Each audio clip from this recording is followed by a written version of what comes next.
In 2015, Brock Laurier thwarted a plot to blow up the George Brown statue, an important landmark in Ottawa. Canada will pay for her sins. Had he not succeeded, it is estimated 15 million Canadians would have been killed in the blast. You're too late, Laurier! Not while I'm an active citizen.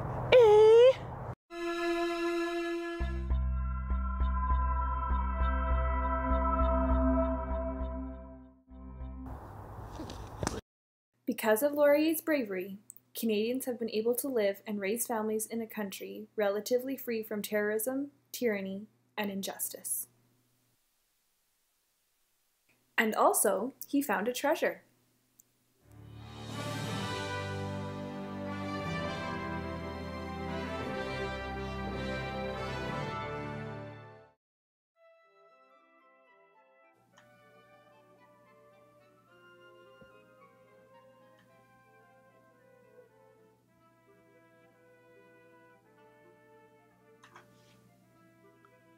Greetings, learners. I am Dr. Jaden Willow Middleton of New Toronto University, Subterranean Campus. Thanks to you again for joining us in our series of great Canadians throughout history. Special thanks to those of you who audiogrammed in to tell us Terry Fox was not in the filmed motion picture Teen Wolf, nor was he an actual fox, instead a human being. Many of you claim he was famous for running across a major portion of Canada while suffering from cancer, the latter being a common disease of the time, the former a physical activity performed with the legs. Fascinating. This session, we will focus on a less obscure figure, Brock Laurier. Many of you will be familiar with his exploits in the 20-tweens, where he would not only solve Canada's greatest and most well-known mystery, but also thwart a planned explosion on Canada Day, saving millions. What most don't know are the details of Laurier's life before and after the events that could have meant the destruction of our home and native land.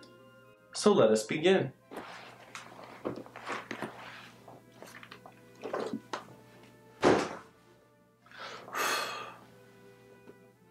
Brock Laurier was born in Leduc, Alberta, on a blustery evening in 1987 known as Brock Friday. The only natural child of a family of 9, he grew up with a mother who was a homemaker and a father who was a stay-at-home dad and part-time tax evader. Money was always tight for the Lauriers. Leduc, a bustling city of the 1980s, was considered the crown jewel of Alberta's capital region. Many do not consider Laurier to be Canadian, but in fact, Alberta was still a Canadian province at the time. Early on, Laurier showed an aptitude for mystery solving, including the case of the Leduc Mall murders, recovering Leduc No. 1 oil rig from an international architectural thief, and also uncovering the simultaneous affairs of his parents and having the details published in a local newspaper. In addition to his penchant for mysteries, Laurier's famous compassion for his fellow man was already on display from a young age. He did not take a girl to his high school graduation, in solidarity with the LGBTQ students at his school, and not at all because he couldn't get a date. Laurier excelled in university, completing his degree before his 13th birthday, earning him the nickname of the Doogie Howser of Canadian education.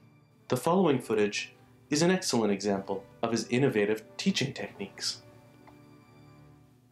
Oh. In snake as in life, a serpent needs subsistence.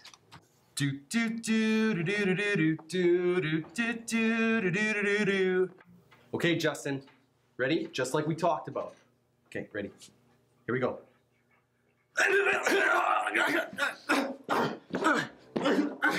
And here we are. Here we are, almost full. Oh, but wait, a couple more mouthfuls, of course. Yes, yes, quiet over there. Do do do do do do do do do do do do Do do do do do do do do do do do do do. Oh, what? Oh, you thought, who here felt I would not make that one happen? You're wrong, of course. Ah! Who spoke?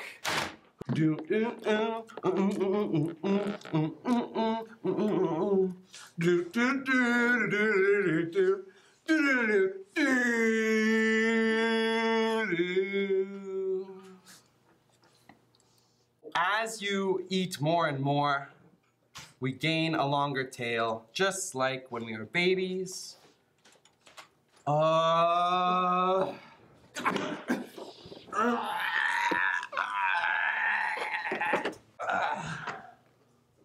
oh,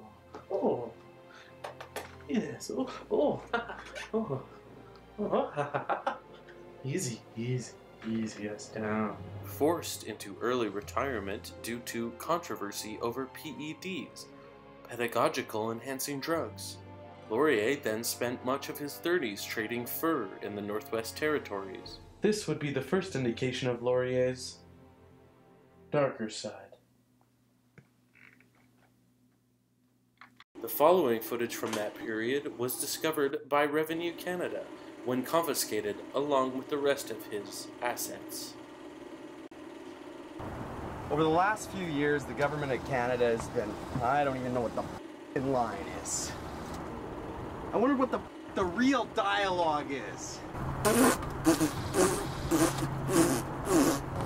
Son of a, get out of here, you f***ing fly. We got flies all over the f***ing place. Unfortunately, very little information can be understood from these videos.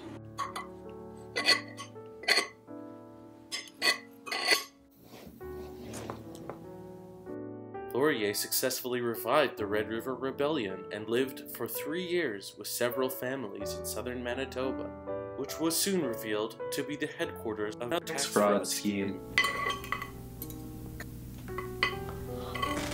In 2041, Laurier was appointed to the Senate by the Honorable Kimberly Campbell III, after which he promptly engineered a coup to dissolve the Senate, which he deemed as necessary as a lieutenant governor. He then filibustered the Senate in order to record his audiobook for free, which proved to be yet another tax fraud scheme. Despite his controversial past, Laurier was knighted in 2071 and was invited to many key events, such as the opening of the Ben Mulroney School of Cosmetology, as well as the 3D splash-tastic motorized Ben Mulroney aquatic turbo ride. Thus ends the lesson on Brock Laurier. Please report to next block, or be confined to Chamber of Consequence.